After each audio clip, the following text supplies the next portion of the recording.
here to celebrate, sit with the success, and anticipate and map out, and together hold the responsibility of taking this baby girl into her next 10 years.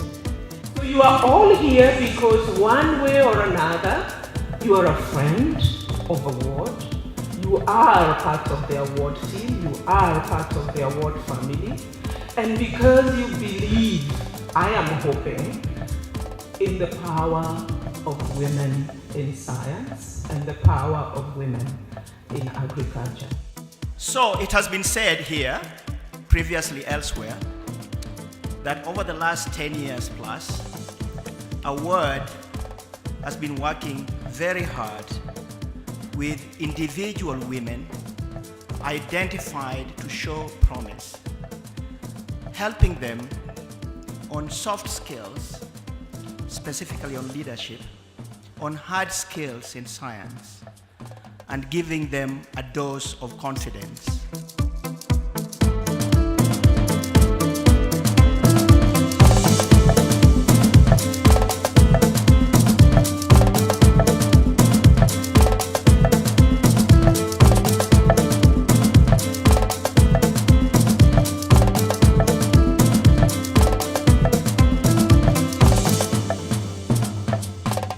But what you see today is more of a movement, and you see it's becoming contagious, this idea of promoting women in leadership, in agricultural technologies. Educating women creates an amazing ripple effect, as an educated woman is likely to spend her resources on her family and on education and health of her children.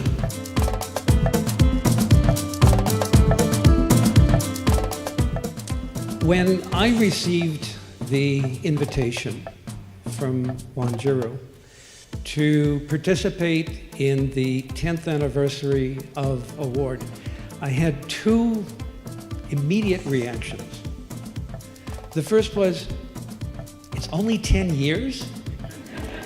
I mean, this is a program that has become very much a part of the African landscape. It's part of the African fabric. It has its own national anthem. The impacts that we've seen from Award across the continent are absolutely extraordinary. And to have done that in 10 years, it doesn't seem realistic. This is an initiative within Africa. Women will definitely get priority. Wageningen would certainly want to participate in this, and this would be a collaboration between an African university and Wageningen, and this is also one of the ways we want to address gender and diversity. There was a need to empower women, to encourage them, to have a platform where women can come together and share ideas, and such as maybe criteria for promotion.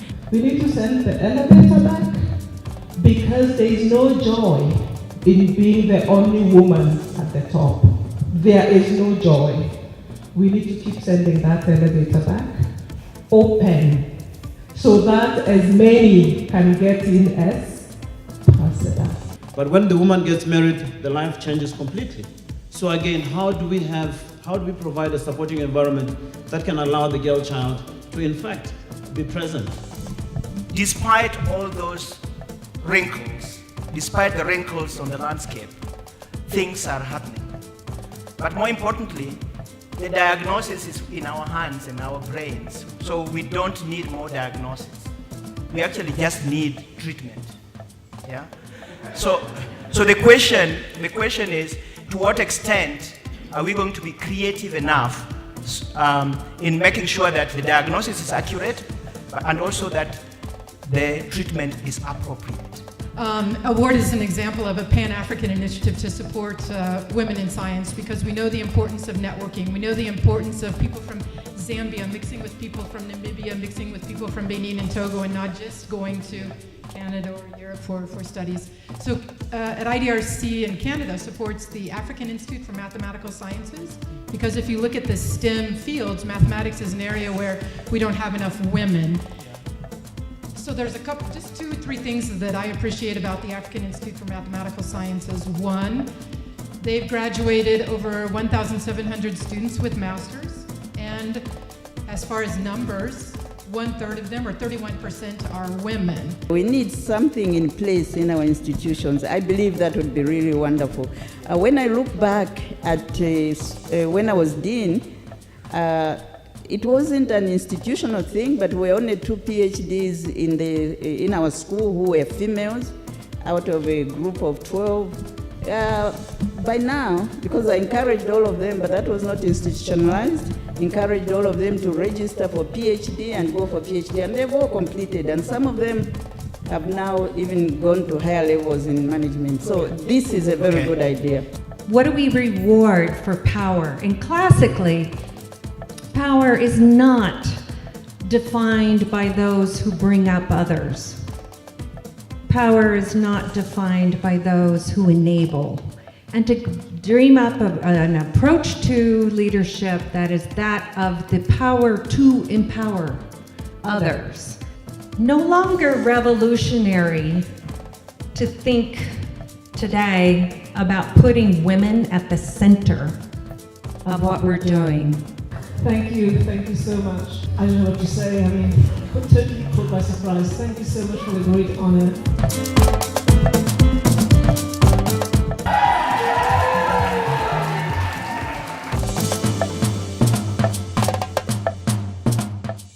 I've been following the work of Award, and what Award is doing is absolutely inspirational, and it is catering for a sector which is key for this continent, agriculture, and agriculture rhymes very well with women, and we need to get more young people and more women into agriculture if we want to ensure food security for this continent by 2050, when 50% of this continent is going to be urbanized.